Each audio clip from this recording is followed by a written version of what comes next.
Now let's make speed. Ladies and gentlemen, if you please, as I have the singular privilege and honor to introduce the next item on the agenda.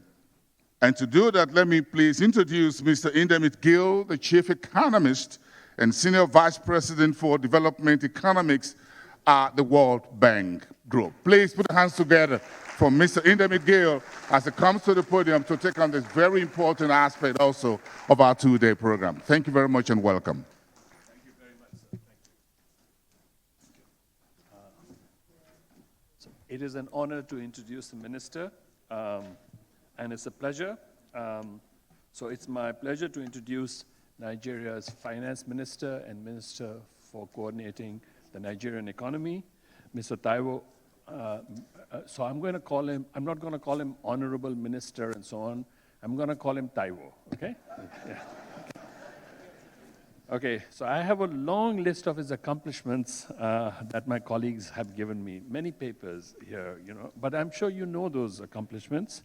He's had a successful career as fiscal policy expert and Africa tax leader in PricewaterhouseCoopers. He's led the important Presidential Commission on tax policy reforms, and he's been a professor at Lagos University and other places. But all that is in the past, Minister. What matters now is that he actually completes 100 days in his current position today. Give him a hand. Give him a hand. Give him a hand.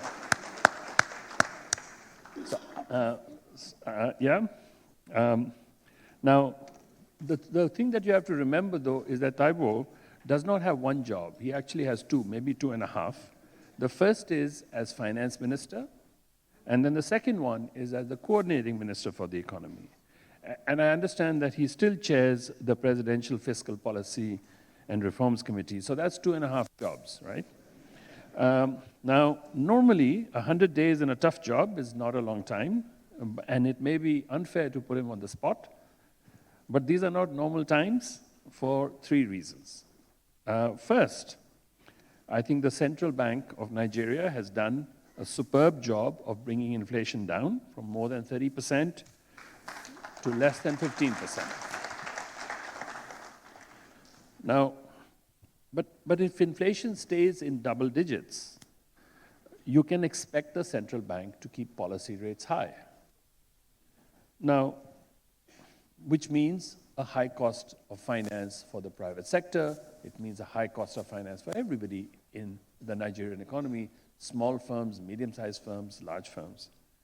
But the central bank cannot bring the inflation rate down further without the help from the government. Okay? And I guess also the private sector, but we have the government minister here, so I'm going to talk about this. So the ball is now in Taiwo's court, in a sense. He's the most powerful minister in the government. So he has to see that, is the ball in your court? And do you see it the same way as I do? Do you see it the same way as a lot of people in this room and outside in Nigeria do? So that's the first one. The second one is that the government actually has increased revenues, it's reduced subsidies, and it's controlled the deficit. But it's not clear to people where the savings and the additional resources are being spent. Now, this is something that Taiwo will know as finance minister, and I'm expecting that he will tell us. So, Minister, you have actually said in the past that fiscal policy should improve the lives of people, not just the accounts of government. So tell us, Minister, how fiscal policy over the last 100 days has improved the lives of Nigerians, and what you plan to do over the next 100 days. So that's the second one. The third one is that while inflation has moderated and growth has stayed steady, poverty rates have gone up by one measure to more than 60%. That's 140 million Nigerians in poverty. Now, in good part, this is because of stubbornly high prices of food, fuel, and fertilizers. Now, the other thing is that unemployment among Nigeria's youth is high. By some measures, 30%, by other measures, 50%. That is a problem. Okay? Poverty is a problem unemployment, underemployment of youth is a problem. So we'd like to hear from you, because you're the coordinating minister for the economy. We'd like to hear from you about both these things, about poverty, about unemployment. We'd also like to hear from you about trade and industrial policy, because it affects the prices of fuels and fertilizers. So as coordinating minister for the economy, tell us what your plans are to translate this still monetary stability that Nigeria has achieved over the last 3 years into convert this stability into a broadly based growth that will help Nigeria's poor, its farmers, and its youth, but not through fiscal transfers, but through agricultural growth and job creation. Because the fiscal transfers part comes under your portfolio as finance minister. I'm talking about as coordinating minister. Now, so after 100 days as the most powerful minister in the government, you should be able to tell us 3 things. What have you accomplished in the first 100 days? What do you see as your top priorities as Minister of Finance? And what do you see as your top priorities as coordinating minister? So once again, Taiwo, I'm very sorry to put you on the spot. But these are tough times in the world, and Nigeria is at a critical juncture, and Nigerians have to do a lot. And here's the thing, I'm coming from outside Nigeria. I can tell you, you will not get much help from the world economy. You'll not get much help from abroad. With one exception, you'll get a lot of help from the World Bank, okay?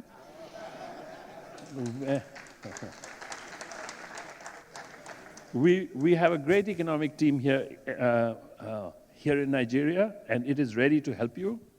You should tell us how we can help, and I will make sure I'll tell my colleagues, and I will also brief my boss. Yeah. Over to you now.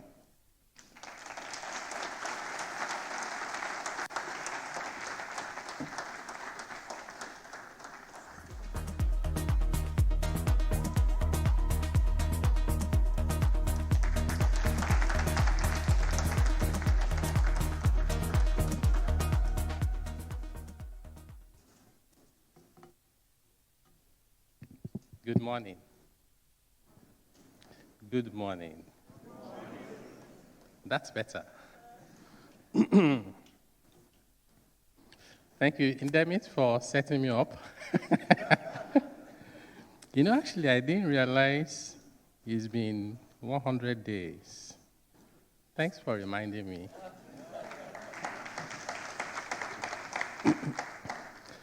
We had a strategy session with my team, my advisors, and some of the directors from the ministry.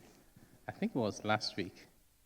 And one of them was suggesting that they want to do first 100 days of Taiwo Oyedele. I said, no. It's not me that they elected to office. I don't want it to be about me. And that's because it shouldn't. It should be about the office. But I'm grateful for your remarks.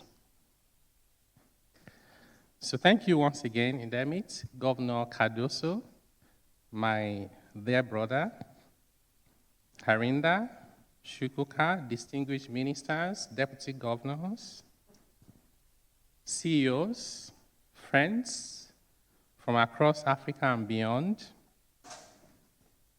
And for those from outside Nigeria, welcome to Abuja, the center of Africa's unity.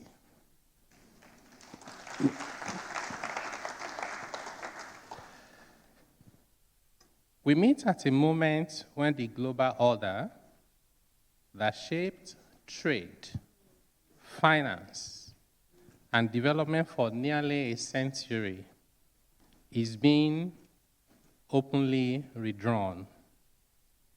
Trade fragmentation, geopolitical conflict, commodity price volatility, and capital that has become more selective and in some cases, more political. In that environment, this forum asks the right question. Will emerging markets simply adapt to the new order or help shape it? I'd like to make the case in the next few minutes that Africa's answer must be ownership, not just adaptation.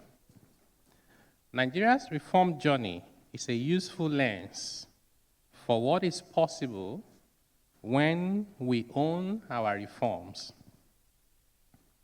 So let me tell you briefly about Nigeria's reform journey. When President Bola Ahmed Tinubu, GCFR, took office, he made a conscious choice: long-term economic fundamentals over short-term political convenience. The administration inherited an economy weighed down by years of accumulated distortions that discouraged investments, weakened productivity, and limited our competitiveness. Postponing reform would have cost us more than confronting it. So over the past 3 years, we have pursued one of the most comprehensive reforms in Nigeria's modern history. From foreign exchange unification, where we eliminated multiple exchange rate windows, restoring transparency and predictability, to trade finance and cross-border transactions. And then the fiscal consolidation, where we removed unsustainable subsidies that drained natural resources, redirecting capital toward infrastructure and social investment. And of course, the tax reform, where we are simplifying a system that had grown needlessly complex, eliminating nuisance taxes, and building a fairer, more competitive fiscal environment. Small businesses now enjoy significant relief and exemptions, and low-income earners are shielded from undue burden of taxation. Manufacturers benefit from expanded input VAT credits and removal of withholding tax on manufacturing activity. VAT has been removed from essential goods and services to protect vulnerable households. And we have established the Office of the Tax Ombud so that taxpayers finally have a credible channel for dispute resolution. These reforms are not simply about collecting more revenue. They're about making Nigeria more competitive, because a competitive economy is what attracts capital at scale. This is evidence, not a promise. I won't ask you to take my word for any of this. Capital has no passports, no tribe, no patriotic loyalty. It responds to evidence, not rhetoric. So here is the evidence. Capital inflows have increased significantly, whether it's FPI to FDI. The capital market is the best performing in the world for 2026 year to date. Real GDP grew 3.89% in the first quarter of this year. In dollar terms, in 2025, the economy grew 11.2%. Non-oil sector grew by 3.94% in the first quarter of this year. It's proved the economy is diversifying, not just riding on oil. Reserves have crossed $50 billion. Inflation is down meaningfully from its 2024 peak. In March, our banks completed a 2-year recapitalization exercise, raising a combined $4.65 trillion, that's over $3.5 billion, more than 70% of it from domestic investors alone. In October last year, Nigeria exited the FATF gray list. Every one of these is a fact you can verify, not a claim you have to trust. But stability is the foundation, not the destination. We are mindful that stability is not the finish line. A stable economy can still be a stagnant one if growth is weak. A steady currency can still coexist with low purchasing power if productivity doesn't improve. Every real economic transformation follows a three-phase journey: stabilization, growth, and shared prosperity. We have done the grueling foundational work of the first phase. Our task now is converting that stability into investment, investment into productivity, productivity into decent jobs into incomes that Nigerian families can actually feel in a tangible way. Because a reform that shows up on national statistics but not on the household dining table hasn't finished its job. That is why, alongside the fiscal work, the federal government expanded cash transfers to 15 million vulnerable households, lifting an estimated 7.5 million Nigerians out of extreme poverty. And just about 2 weeks ago, Mr. President launched NG Cares, Hope, and Solid, over $3 billion initiatives in programs to strengthen primary health care, basic education, and support for displaced communities at the world level for the people who felt reform first and hardest. So let me go back to Africa's resilience, which has to be about ownership and what we have done and continue to do in Nigeria, because we own the reforms. Now, let me widen the lens, because none of these matters in isolation. In 2025, Sub-Saharan Africa grew 4.5%, its fastest pace in over a decade, even as the world around us grew less certain, not more certain. That is not an accident, and it's not a coincidence that it happened during a period of disciplined reform across many of the countries on the continent. Resilience for Africa cannot mean simply absorbing whatever shocks a fracturing global order sends our way. It has to mean building the fundamentals that let us set terms rather than simply take them.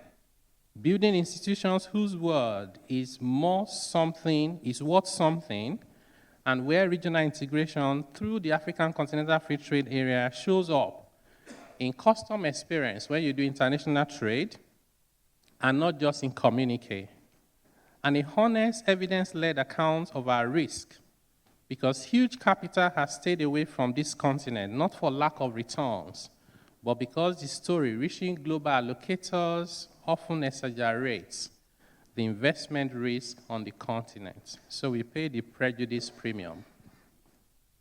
So a message to investors, financiers, and business leaders here and those watching us online. Now is not the time to wait for perfect conditions. There are no perfect conditions in economic history. The greatest opportunities of any generation emerge precisely during period of structural transformation, and we are living in one right now. We are working to simplify our regulatory environment, protect your capital, and remove the friction that costs you time and money. In return, we ask you to match our reform with your investments and your belief in what this continent is building. Nearly 3 decades ago, this forum set out to move conversation from good intentions to concrete action. I don't intend to break that tradition with a speech that offers only aspiration. So let me leave you with the arithmetic instead. $1 trillion Nigerian economy by 2030 is not a slogan, it's a target. We plan to trace reform by reform against the work still ahead of us. Building resilience amidst geoeconomic uncertainty was never about waiting for the storm to pass. It's about building an economy and a continent sturdy enough that the reform and the storm become our opportunity to seize. Prosperity is never an accident. It is the deliberate product of sound policy, disciplined execution, effective coordination, especially between fiscal and monetary authorities, and partnership between government and enterprise. The choice before us is simple but significant. We can wait for the perfect conditions to serve, to invest, and to believe.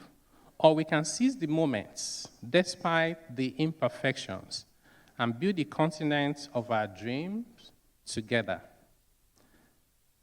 Let me try and answer some of the questions Indemit posed at me. I was going to remind you. Yes. You can trust me, I wouldn't forget that. And I like the way you put it. After my appointment, I put out some statements. And one of it, or the headline, if you want to summarize, is how do you transform reforms into results? And for the results we're already seeing, how do you accelerate? So the first thing I pick from your questions is, how do we complement the excellent work of the monetary authorities? We're doing that. We know we can do better. And myself and my brother, the CBN governor, have been having these conversations. And for us, we're taking it even beyond just the leadership level to the teams. And we were discussing, issues around what is it that you actually want to coordinate? What do you want to collaborate on? If the central bank sees outlook for inflation to be on the upside, and the fiscal authorities think that inflation will tend downwards, those are two assumptions, divergent, that will drive policy actions. So if you wait until those policies have been released before we harmonize or coordinate, we work at cross purposes. So we said to ourselves, we even start with the assumptions. At least when we get convinced about what is driving the assumptions, we can adopt the same assumption and then go do our work independently, ensuring that we have one purpose, one economy for one people. There's the high cost of borrowing. Thank you. So there is the high cost of borrowing in an economy where you need growth to deliver results from reforms, particularly per capita income growth. When interest rate is very high, it's difficult. But we understand why the interest rates are high, because we all need to fight inflation. That's our biggest enemy. So the question is, what can we do, given the circumstances, to still enable real sector investment that will finance our growth? So within the Ministry of Finance, we're working on a framework on how to bring down the cost of capital without introducing subsidies, because we believe we can complement the work of the monetary authorities and bring down cost of capital. There was a question about the subsidy savings. Where has it gone to? I've heard this question so many times. And guess what? It's a valid question. The combined impact of the subsidy on fuel, as well as, I like to call it subsidy on FX, right, was about 5% of GDP. So you remove both, you save money. But saving money wasn't the primary objective. It was eliminating the distortion and the corruption in the system, which is more fundamental. But the money saving is also important. See, where has the money gone to?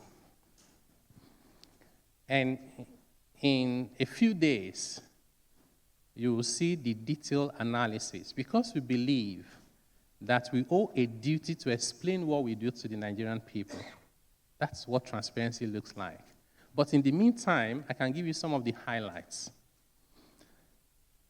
Many Nigerians will simply compare the past with the present and conclude that the reform is not working for them. Some would even say it's a bad reform. What we don't normally compare, or the question we usually don't ask, is what would have been if the reforms were not carried out? Counterfactual. Now, before the reforms, we were printing money to spend. Interest rates was about 8%. Minimum wage was 30,000 naira. If you just think about those three, those are big numbers. If you stop printing, the spending doesn't disappear. You need to finance the money you were printing before. That was part of where the savings went. Because the reforms induce higher prices, interest rates went up. So instead of paying 8% on our debt, we're paying as high as 24%. When you need to service debt, you don't debate it whether you need to pay. You can't negotiate it. You pay, and you pay on time. Minimum wage went up from 30,000 naira to 70,000 naira.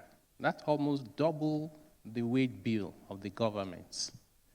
In addition to other important spending, like the NEL fund, where over 1.5 million students receive not only their tuition, but stipend on a monthly basis. And if you think that's not important enough, what it actually means is that about over 1 million households, the parents no longer have to save, borrow, and be stressed just to pay the tuition. Now they can deploy that resources into their small businesses and to take care of other important basic needs. So this is significant.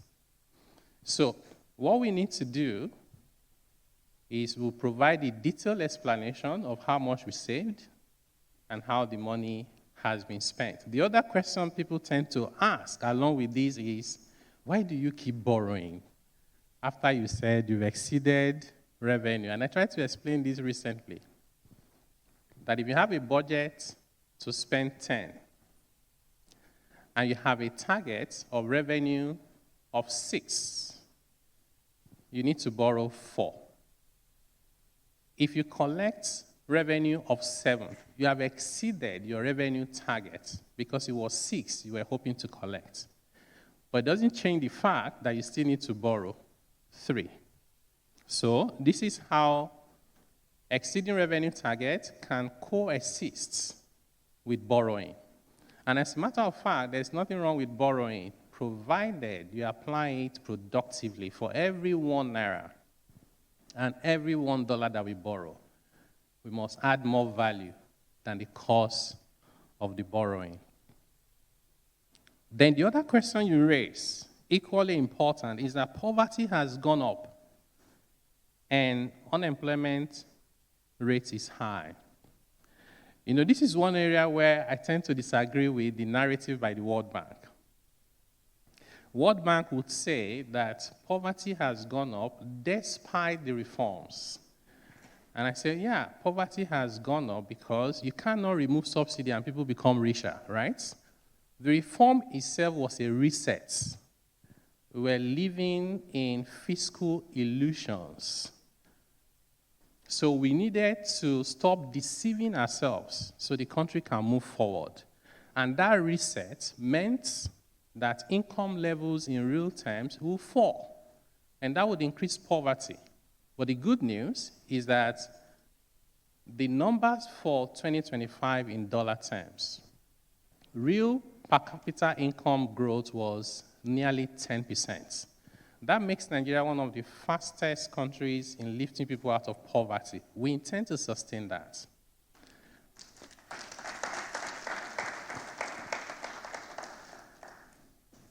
So, poverty levels will drop. We have said to ourselves that we want to measure our growth, not just in terms of real GDP, but also in terms of shared prosperity. And we develop a framework. We'd like anyone to give us better ideas, because we're always open to ideas. We said we will measure the number of Nigerians who live in multidimensional poverty, because that tells us not just about income, it tells us about access to basic needs.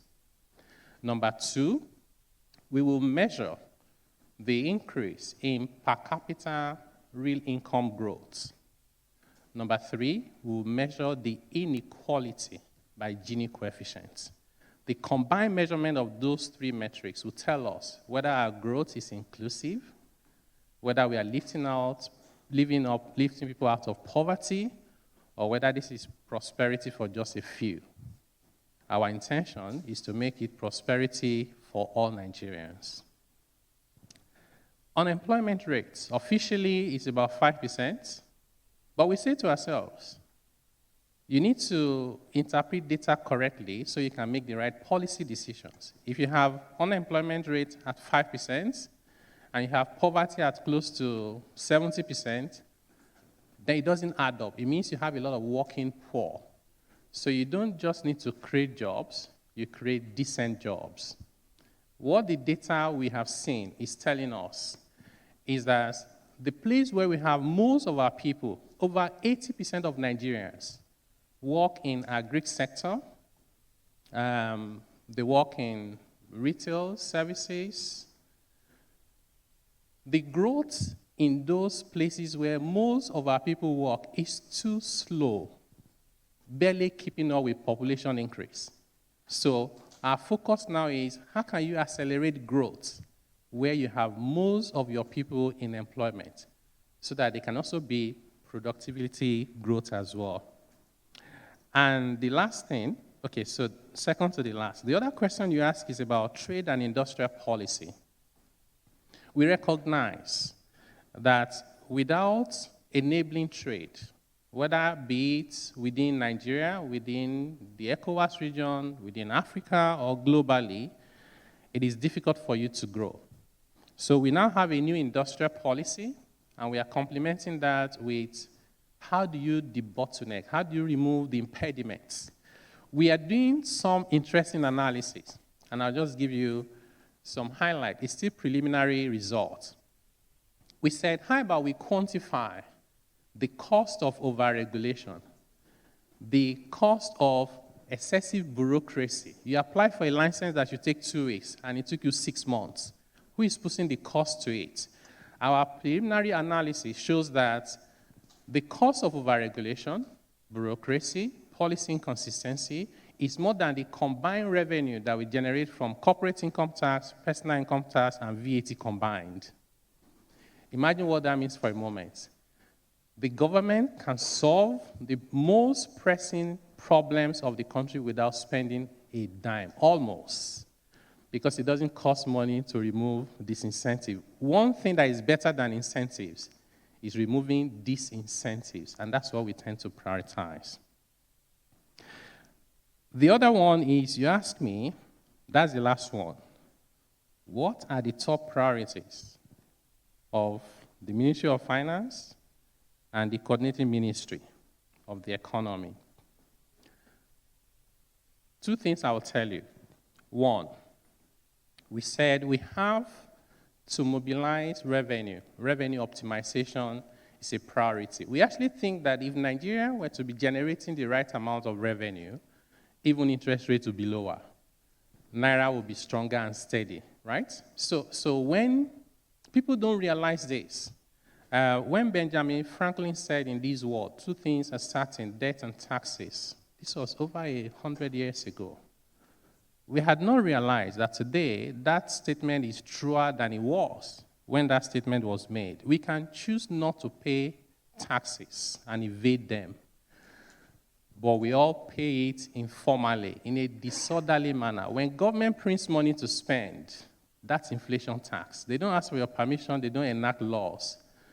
But the 10 naira in your hand is now worth 8 naira. That's a 20% tax you just paid. Unfortunately, that disorderly manner of taxation disproportionately affects the vulnerable people more than the rich because they don't have assets that can protect them from inflation.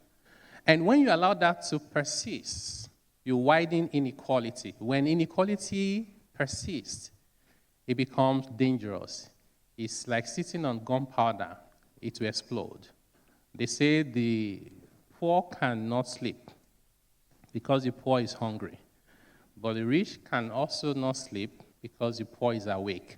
So it's in our collective enlightened interest to not allow the vulnerable keep suffering. They have a limit. So revenue optimization is number 1. Number 2, we said growth, because we need to grow. It just makes sense. And number 3, fiscal discipline always. Revenue optimization, growth, and fiscal discipline. Within Ministry of Finance, we're developing a DNA. DNA means D for diligent execution. Whether it's policy, whether it's a mandate on spending, we would execute diligently. N is for national interest. We will place Nigeria's interests over and above our personal interests, sectional interests, regional interests. It will be Nigeria first and Nigeria always. And A is for accountability, because we want to be accountable. We're building a new portal for the Ministry of Finance where you will find data about Nigeria. We no longer want to be referencing the World Bank about Nigeria's data. The World Bank should reference. We will own our data, and the data will be credible. It will be accessible, and it will be timely. Thank you very much for the kind attention. May God bless you, and may God bless Nigeria, and may God bless Africa. May we all rise, ladies and gentlemen, for Mr. Taiwo Oyedele, the Honorable Minister of Finance and the coordinator of the economy for the Federal Republic of Nigeria. Another round of applause, please.